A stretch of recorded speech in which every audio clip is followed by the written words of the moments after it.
ഇനി നമുക്ക് 303 നാമത്തിലേക്ക് കടക്കാം. നൈകമായഃ എന്നാണ് 303 നാമം. നമുക്കറിയാം, വടപത്രശായി ആയിട്ടുള്ള ഭഗവാനെ കുറിച്ചാണ് ഈ വ്യാഖ്യാത ഇനി പറഞ്ഞുകൊണ്ടിരിക്കുന്നത്. അപ്പോൾ അങ്ങനെ വടപത്രശായി ആയിട്ടുള്ള ആ ശിശുരൂപത്തിലുള്ള ആ ഭഗവത് സ്വരൂപത്തിനെ കൂടുതൽ വർണ്ണിക്കുകയാണ്. നൈകമായഃ എന്നുള്ള നാമമുണ്ട്. ഭാഷ്യകാരൻ ഇപ്രകാരം പറയുന്നു: മുഗ്ധമായതും മനോഹരമായതും ശിശുരൂപത്തോടു കൂടിയതും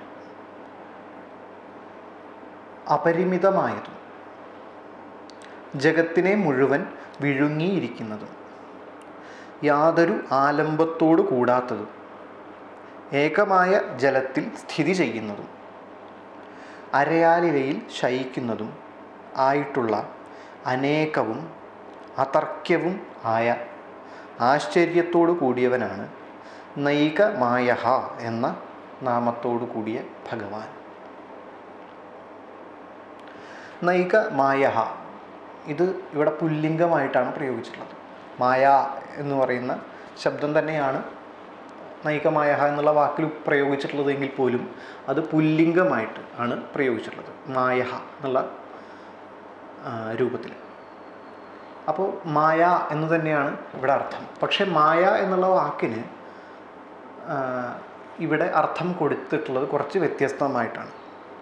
അപ്പോൾ വടപത്രശായി ആയിട്ടുള്ള ഭഗവാൻ ശയിക്കുന്നു. ആ ശയിക്കുന്ന ഭഗവാന്റെ പേരാണ് നൈകമായഃ, അല്ലെങ്കിൽ ആ ഭഗവാൻ നൈകമായഃ എന്നുള്ള പേരോട് കൂടിയവനാണ്. അപ്പോൾ എങ്ങനെയുള്ളതാണത്? അങ്ങനെ ശയിക്കുന്ന ഭഗവാന്റെ വിശേഷണങ്ങളാണ് ഈ പറയുന്നത്. മുഗ്ധമായതും മനോഹരമായതും അതിമനോഹരമായിട്ടാണ് ശിശുരൂപത്തോട് കൂടിയതും. ശിശുരൂപത്തോട് കൂടിയിരിക്കുമ്പോൾ തന്നെ തുടർന്ന് പറയാണ് അപരിമിതമായതും. ഈ ശിശുരൂപത്തിൽ ആണ് ഈ ഒരു ആലിലയിൽ കിടക്കുന്ന ആ ശിശുരൂപമാണ് ഈ കാണുന്ന പ്രപഞ്ചം മുഴുവൻ. കാല് കടിച്ചുകൊണ്ടിരിക്കുന്ന ആ ഈശ്വര സ്വരൂപിയായിട്ടുള്ള ആ ഭഗവാനാണ് ഈ കാണുന്ന പ്രപഞ്ചം മുഴുവൻ. അപ്പം നമ്മൾ ഈ കാണുന്ന പ്രപഞ്ചത്തെ മുഴുവൻ ആ ശിശു രൂപത്തിൽ സങ്കല്പിക്കുക. ആ കിടക്കുന്ന ശിശുവാണ് ഈ ലോകം. അത് അപരിമിതമായതാണ്, അതിന് പരിമിതിയില്ല. അത് ദേശകാലം കൊണ്ട് അപരിമിതമായി കിടക്കുകയാണ്. ദേശത്തെ നമുക്കൊരിക്കലും അളക്കാൻ സാധിക്കില്ല. നമ്മൾ അളന്നളന്ന് പോയാൽ ഇനിയും ഒരുപാടുണ്ടായിരിക്കും. അത് അപരിമിതമാണ്, നമുക്ക് ഒരിക്കലും അളക്കാൻ സാധിക്കില്ല. കാലവും അതുപോലെയാണ്. കാലം പ്രധാനമായിട്ട് 3 രീതിയിലാണ് കിടക്കുന്നത്: ഭൂതം, വർത്തമാനം, ഭാവി. അത് അപരിമിതമാണ്. അങ്ങനെ അപരിമിതമായിട്ട് കിടക്കുന്ന അപരിമിതമായതും ജഗത്തിനെ മുഴുവൻ വിഴുങ്ങിയിരിക്കുന്നതും. തുടർന്ന് പറയും, ഈ ജഗത്ത് മുഴുവൻ, ഈ കാണുന്ന ജഗത്ത് മുഴുവൻ ഭഗവാൻ, ഈ ശിശുരൂപത്തിലുള്ള ഭഗവാന്റെ വയറ്റിലാണ് സ്ഥിതി ചെയ്യുന്നത്. അങ്ങനെയുള്ള ഈ സമ്പൂർണ്ണ ബോധത്തെ കാണിക്കുന്ന ഒരു ഇമേജാണ് ഈ വടപത്രശായി ആയിട്ടുള്ള ശിശുരൂപത്തിലുള്ള ഭഗവാൻ. ജഗത്തിനെ മുഴുവൻ വിഴുങ്ങിയിരിക്കുന്നതും യാതൊരു ആലംബത്തോടു കൂടാത്തതും. കാരണം ആ ഭഗവാൻ അല്ലാതെ വേറെ ആരുമില്ല. അങ്ങനെയുള്ളപ്പോൾ ആലംബത്തിൻ്റെ ആവശ്യമില്ല, വേറൊരു സഹായത്തിൻ്റെ ആവശ്യമില്ല. ആലംബം എന്ന് പറഞ്ഞാൽ സഹായം. വേറൊരു സഹായത്തിൻ്റെ ആവശ്യത്തോട് കൂടാത്തതും ഏകമായ ജലത്തിൽ സ്ഥിതി ചെയ്യുന്നതും. മുഴുവൻ ജലം മാത്രമേ ഉള്ളൂ. ആ ജലത്തിലാണ് ഈ വടപത്രത്തിൽ ഭഗവാൻ ശയിക്കുന്നത്. അങ്ങനെ ഏകമായിട്ടുള്ള ജലത്തിൽ സ്ഥിതി ചെയ്യുന്നതും അരയാലിലയിൽ ശയിക്കുന്നതും ആയിട്ടുള്ള അനേകവും അതർക്യവും ആയ ആശ്ചര്യത്തോടു കൂടിയവനാണ് ഭഗവാൻ. അനേകമാണ് ഭഗവാന്റെ ആശ്ചര്യങ്ങൾ. ഈ ലോകം, നമ്മൾ കാണുന്ന സമയ സ്ഥല കാലബന്ധിതമായിട്ടുള്ള ഈ ലോകം എന്ന് പറയുന്നത് ഏകമല്ല, അനേകമാണ്. ഇത് വ്യത്യസ്തമാണ്. അതർക്യവും. തർക്യം എന്ന് പറഞ്ഞാൽ, തർക്കം എന്ന് പറഞ്ഞാൽ എന്താണ്?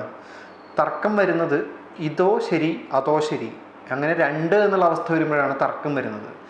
ഇത് മുഴുവൻ ഒന്നാണ് എങ്കിൽ അവിടെ രണ്ടില്ലാതിരിക്കുന്ന സമയത്ത് തന്നെ തർക്കം വരുന്നില്ല. അതുകൊണ്ട് അതർക്യമാണ് ഈ ഭഗവത് സ്വരൂപം.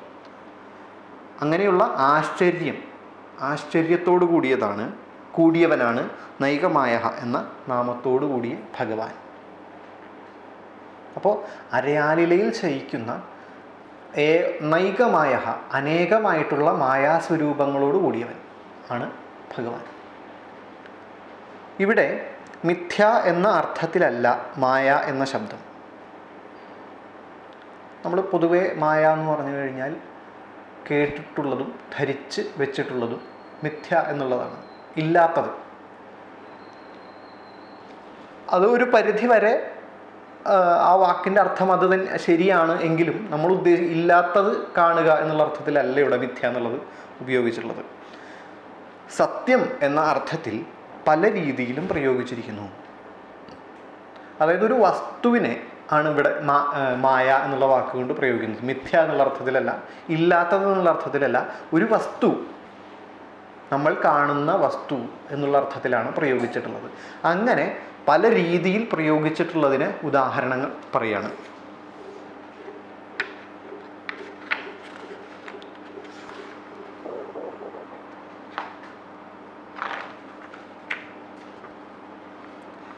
മായാം തു പ്രകൃതിം വിദ്യാത് ഇതി അനേകാർത്ഥക്രിയാകാരിണ്യം പ്രകൃതവും.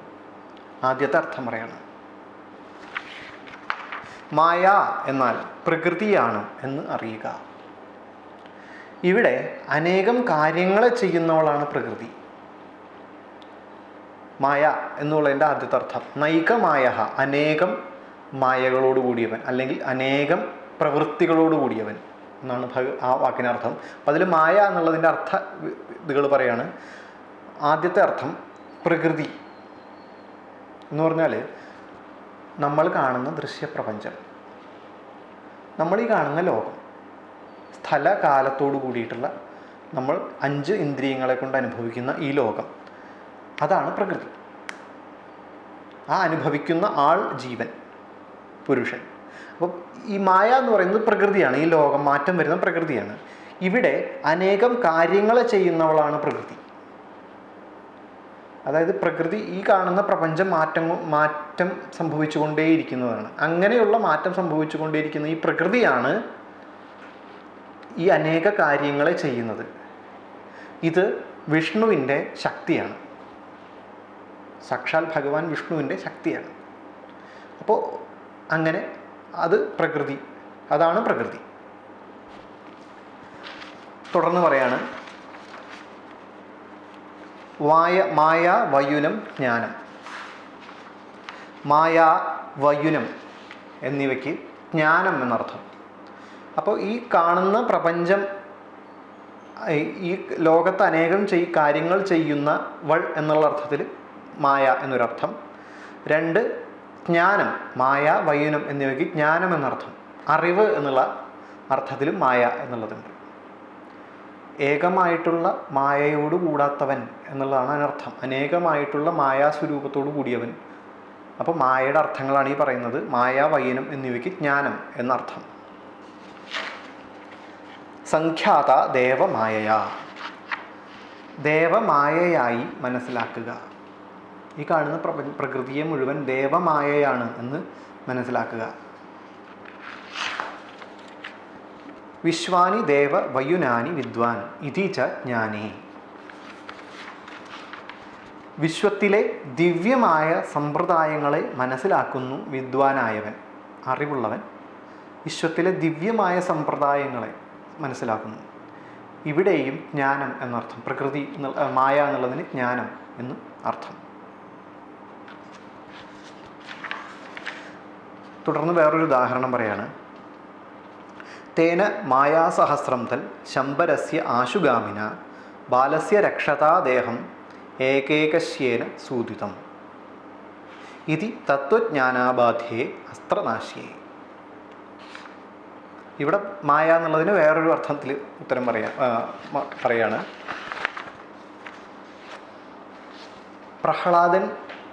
പ്രഹ്ലാദനെ കൊല്ലാൻ വേണ്ടി പ്രഹ്ലാദൻ്റെ പിതാവായിട്ടുള്ള ഹിരണ്യകശിപു ശംബരാസുരനെ നിയോഗിക്കുകയാണ്. അങ്ങനെ നിയോഗിക്കുമ്പോൾ ആ ശംബരാസുരനെ കുറിച്ചാണ് പറയുന്നത്. ആ ശംബരാസുരൻ്റെ എല്ലാ അസ്ത്രങ്ങളെയും വേഗം ഗമിക്കുന്നതായ ഭഗവാന്റെ സുദർശനാസ്ത്രം പ്രഹ്ലാദനെ രക്ഷിച്ചുകൊണ്ട് നശിപ്പിച്ചു. ഇവിടെ അസ്ത്രങ്ങൾ എന്നുള്ള അർത്ഥത്തിലാണ് മായ എന്നുള്ള വാക്ക് പ്രയോഗിച്ചിട്ടുള്ളത്. ബാലസ്യ രക്ഷതാ ദേഹം ഏകേകശ്യേന തേന മായാസഹസ്രം. അസ്ത്രങ്ങൾ, ശംബരാസുരൻ്റെ 1000 അസ്ത്രങ്ങൾ. മായ എന്നുള്ള വാക്കിന് ഇവിടെ അസ്ത്രങ്ങൾ എന്നാണ് അർത്ഥം കൊടുത്തിട്ടുള്ളത്. അപ്പോൾ ആ ശംബരാസുരൻ്റെ എല്ലാ അസ്ത്രങ്ങളെയും വേഗം ഗമിക്കുന്നതായ ഭഗവാന്റെ സുദർശനാസ്ത്രം പ്രഹ്ലാദനെ രക്ഷിച്ചുകൊണ്ട് നശിപ്പിച്ചു. ഇവിടെ മായ എന്ന പദം അസ്ത്രം എന്നർത്ഥത്തിലാണ് പ്രയോഗിച്ചിട്ടുള്ളത്. കാരണം അവിദ്യ ഒരു കാരണവശാലും ചക്രം കൊണ്ടില്ലാതാകുന്നില്ല. അത് ശരിയായ ജ്ഞാനം കൊണ്ട് മാത്രമേ ഇല്ലാതാകുന്നുള്ളൂ. അവിദ്യ എന്ന് പറഞ്ഞാൽ അവിദ്യ എന്നുള്ളതാണ് മായ എന്നുള്ള അർത്ഥത്തിൽ എങ്കിൽ ഈ മായയെ ശമിപ്പിക്കാൻ ഭഗവാന്റെ സുദർശനാസ്ത്രത്തിന് സാധിക്കില്ല. അതിന് ജ്ഞാനം കൊണ്ട് മാത്രമേ സാധിക്കുള്ളൂ. അത് സുദർശനാസ്ത്രം എന്ന് പറയുന്നത് ജ്ഞാനം എന്നുള്ള അർത്ഥത്തിൽ കുറച്ചും കൂടെ വേറൊരു രീതിയിൽ പ്രയോഗിക്കാം. പക്ഷേ ഇവിടെ ഈ സന്ദർഭത്തിൽ അതല്ല പ്രയോഗിച്ചിട്ടുള്ളത്. അപ്പോൾ മായ എന്നുള്ള അർത്ഥത്തിന് അസ്ത്രം എന്നും അർത്ഥമുണ്ട്. വരാഹപുരാണത്തിൽ ഇപ്രകാരം വർണ്ണിച്ചിരിക്കുന്നു.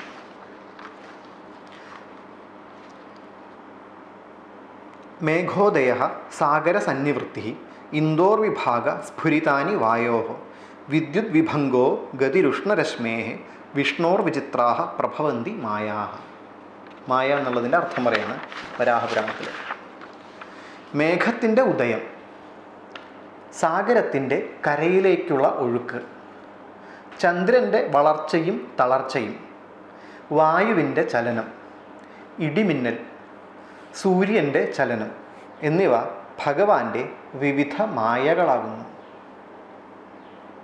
ഭഗവാന്റെ പ്രവൃത്തി, ഈ പ്രപഞ്ചത്തിൽ നടന്നുകൊണ്ടിരിക്കുന്ന ഭഗവാന്റെ പ്രവൃത്തി ആണ് മായ.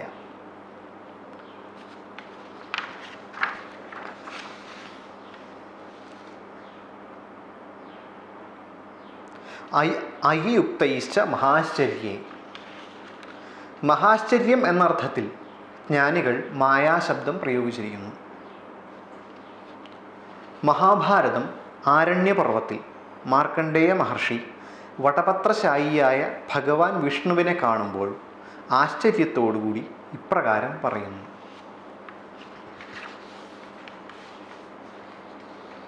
തതോ മേ പൃഥ്വീപാല വിസ്മയ സുമഹാനഭൂത് ലോകം ദൃഷ്ട്വാ സമസ്തം ച ഇത്യുക്ത്വാ അന്തർഹിതഃ താത സദേവ പരമാദ്ഭുതഃ.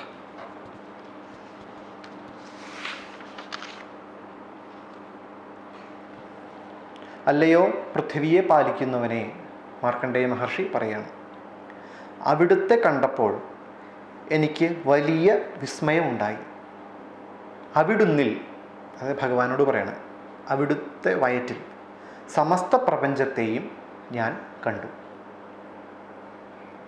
ഇപ്രകാരം പറഞ്ഞുകൊണ്ട് പരമാത്ഭുതനായ ആ ഭഗവാൻ അപ്രത്യക്ഷനായി.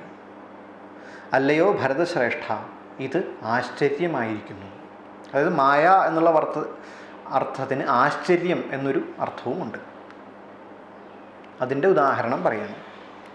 ഇപ്രകാരം മായ എന്ന വിഷയത്തിൽ നിർദോഷമായതും പ്രത്യക്ഷ സിദ്ധമായതും ആയ അനേക ശാസ്ത്രപ്രമാണങ്ങൾ ഇനിയും കാണാൻ കഴിയും. ഇപ്പോൾ മായ എന്നുള്ള വാക്കിൻ്റെ അർത്ഥങ്ങളാണ് ഈ പറഞ്ഞത്. ഭഗവാന്റെ പ്രവൃത്തി എന്നൊരർത്ഥം, ജ്ഞാനം എന്നൊരർത്ഥം, ഈ കാണുന്ന ദൃശ്യപ്രപഞ്ചം പ്രകൃതി എന്നൊരർത്ഥം, മഹത്തായിട്ടുള്ള ആശ്ചര്യം എന്നർത്ഥം. അങ്ങനെ അനവധി അർത്ഥങ്ങൾ ഇനിയും മായയ്ക്ക് ഉണ്ടായിരിക്കും. അപ്പോൾ അങ്ങനെയുള്ള അനേകമായിട്ടുള്ള മായയോടുകൂടിയവൻ ആണ് ഭഗവാൻ. ആ അർത്ഥത്തിലാണ് ഭഗവാന് നൈക മായ, അനേകമായിട്ടുള്ള മായാശക്തിയോട് കൂടിയവൻ എന്ന് നാമം.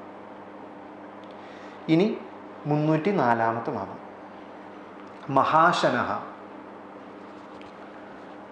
മഹാശനഃ, മഹത്തായിട്ടുള്ള ആഹാരത്തോടു കൂടിയവൻ. ഭഗവാന്റെ ആഹാരം എന്ന് പറയുന്നത്, ഭഗവാൻ കഴിക്കുക എന്ന് പറയുന്നത് മഹത്തായിട്ടുള്ള കാര്യങ്ങളാണ്. ഭഗവാൻ എന്താണ് കഴിക്കുന്നത് എന്നുള്ളതാണ് ഭാഷ്യത്തിൽ പറയുന്നത്.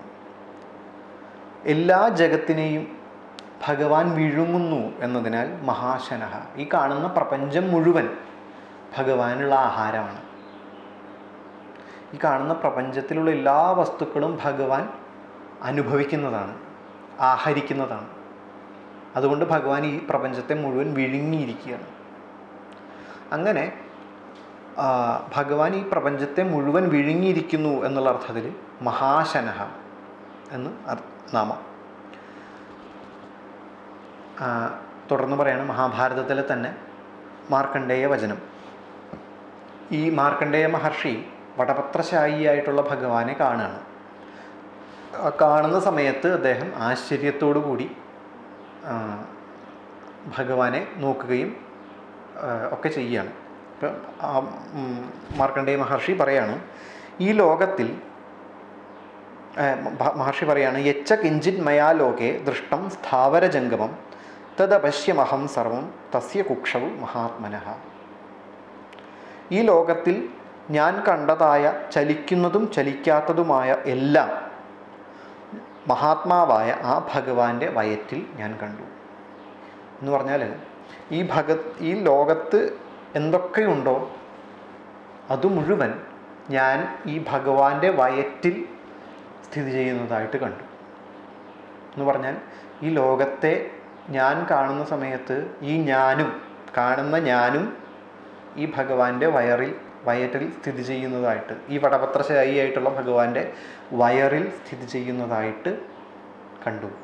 അപ്പോൾ അങ്ങനെ ലോകത്തെ മുഴുവൻ വിഴുങ്ങിയിരിക്കുന്നു.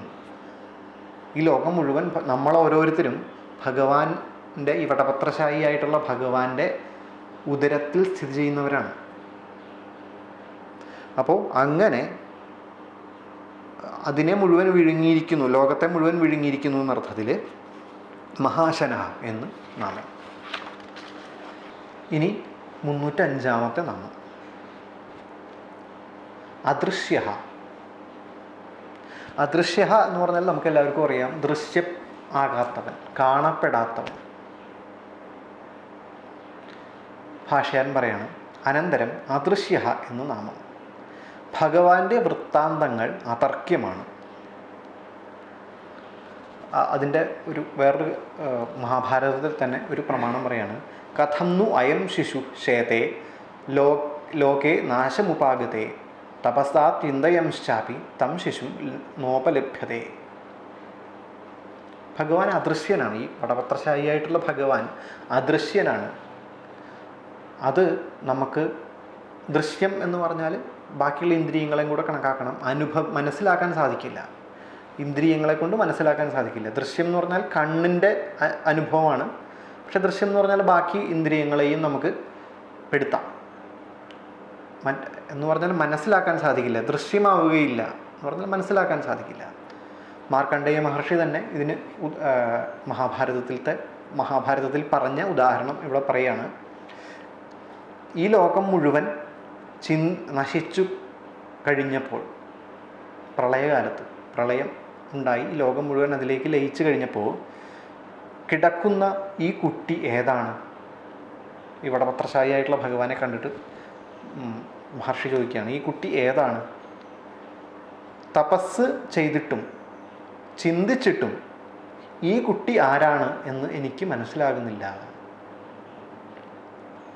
ഇത് ഈ പറയുന്ന നേരത്തെ മാർക്കണ്ഡേയ മഹർഷി പറഞ്ഞ അതായത് അദ്ദേഹത്തിന് ഈ വയറിൽ ഞാൻ കാണുന്നു എന്ന് പറയുന്നതിന് മുമ്പായിട്ടുള്ള അനുഭവമാണ്. അദ്ദേഹത്തിന് ഇതാരാണ് എന്ന് മനസ്സിലായിട്ടില്ല. തപസ് ചെയ്തിട്ടും, മാർക്കണ്ഡേയ മഹർഷി വളരെ തപസ്വിയായിട്ടുള്ള ഒരാളാണ്. അദ്ദേഹം തപസ് ചെയ്തിട്ടോ ചിന്തിച്ചിട്ടോ, ചിന്തിക്കുക എന്ന് പറയുന്നത് ബുദ്ധിയുടെ പ്രവൃത്തിയാണ്.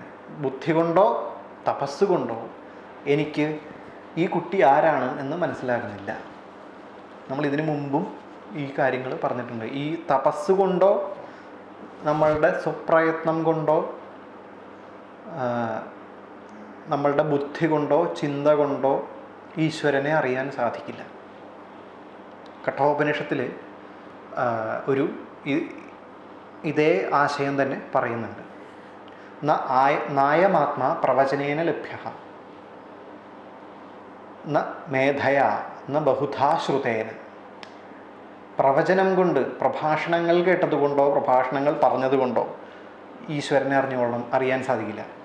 ന മേധയാ, ബുദ്ധി കൊണ്ട് ചിന്തിച്ചാൽ, മേധാശക്തി കൊണ്ട് മനസ്സിലാക്കാൻ സാധിക്കില്ല. ന ബഹുധാ ശ്രുതേന, അനവധി ശാസ്ത്രങ്ങളുടെ അറിവുള്ളത് കൊണ്ടും അത് മനസ്സിലാവില്ല. യേനൈവേവ ഹി വൃണുതേ തേനൈവ ലഭ്യ. യേനൈവേഷ ഹി വൃണുതേ തേനൈവ ലഭ്യ. ആരാണോ ഏഷ, ഈ ഭഗവാൻ ആരെയാണോ വരിക്കുന്നത് അയാൾക്ക് മാത്രമേ ഈ ഭഗവാനെ അറിയാൻ സാധിക്കുള്ളൂ. ഈശ്വരനെ അറിയാൻ തപസ്സുകൊണ്ട് സാധിക്കില്ല. ഈശ്വരനെ അറിയാൻ ശാസ്ത്ര പഠനം കൊണ്ട് സാധിക്കില്ല. പക്ഷെ തപസ്സുകൊണ്ടും ശാസ്ത്ര പഠനം കൊണ്ടും നമുക്ക് ഒരുപാട് കാര്യങ്ങൾ മനസ്സിലാക്കും. പക്ഷേ ഈശ്വരനെ അറിയണമെന്നുണ്ടെങ്കിൽ അത് ഈശ്വരൻ്റെ അനുഗ്രഹം തന്നെ വേണം. അപ്പോൾ ഇവിടെ മഹാഭാരതത്തിൽ മാർക്കണ്ഡേയ മഹർഷി പറയുകയാണ്, ഞാൻ എത്ര തപസ് ചെയ്തിട്ടും എത്ര ചിന്തിച്ചിട്ടും ഈ ശിശു ആരാണ് എന്ന് മനസ്സിലാക്കുന്നില്ല. അപ്പോൾ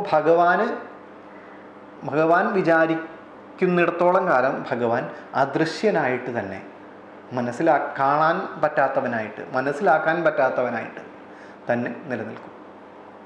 ആ അർത്ഥത്തിൽ 305-ാമത്തെ നാമം അദൃശ്യ. അതുമായിട്ട് ബന്ധപ്പെട്ടിട്ട് തന്നെ അടുത്ത നാമം പറയാണ്, ഭഗവാൻ അദൃശ്യനാണ് എന്ന് പറഞ്ഞു. എന്നാൽ ഭഗവാൻ അദൃശ്യനാണോ ശരിക്കും? അല്ല. അത് അടുത്ത നാമത്തിൽ പറയാണ്. 306-ാമത്തെ നാമം വ്യക്തരൂപ. ഭഗവാന് വ്യക്തമായിട്ടുള്ളൊരു രൂപമുണ്ട്. ഭഗവാൻ തന്നെ വ്യക്തമാക്കി കൊടുക്കും.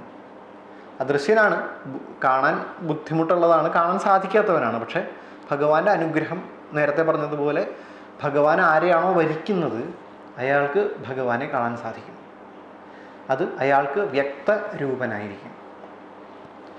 ഭാഷകാരൻ പറയാണ്, തന്നെ അറിയണമെന്ന ആഗ്രഹത്തോടു കൂടി ധ്യാനിക്കുന്നവർക്ക് വ്യക്തമായിരിക്കുന്ന രൂപത്തോടു കൂടിയവനാണ് ഭഗവാൻ. ആ രൂപം വളരെ വേഗത്തിൽ ഗ്രഹിക്കാവുന്നതും ദിവ്യമായതും ആണ്.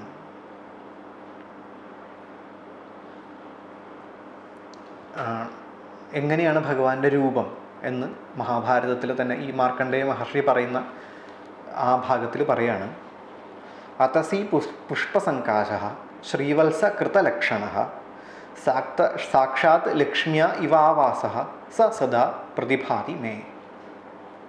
മാർക്കണ്ഡേയ മഹർഷിക്ക് ഈശ്വര ദർശനം കിട്ടിയതിന് ശേഷം മാർക്കണ്ഡേയ മഹർഷി പറയുകയാണ് ഈ ഭഗവാൻ ഏത് രീതിയിലുള്ളതാണ് എന്ന്.